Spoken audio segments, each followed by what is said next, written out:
Kementerian Perencanaan Pembangunan Nasional menyiapkan peta jalan ketenagakerjaan komprehensif untuk memitigasi potensi ledakan pengangguran sebagai dampak dari transisi energi, khususnya di daerah sektor energi fosil seperti Kalimantan Timur.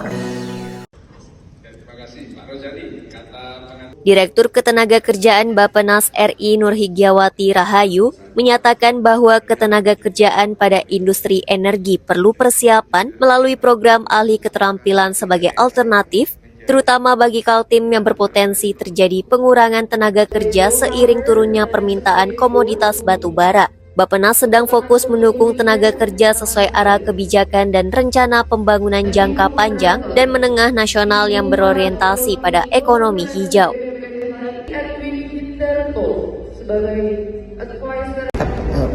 RPJM, baik RPJPN maupun RPJMN sudah menjadi peraturan perundang-undangan ya, jadi kuat. Dan kemudian dari sisi data, informasi, kami juga bekerja sama dengan BPS, karena memang yang disebut dengan tenaga kerja hijau, kita juga harus mendefinisikan ini tuh apa dan bagaimana kemudian kita bisa menghitung. Dan di RPJM itu Bappenas harus menetapkan target 2029 itu mau seperti apa. Jadi itu yang kemudian kita juga sudah lakukan dari tahun lalu sehingga bisa keluar di RPJMN dan kemudian di peta jalan lagi.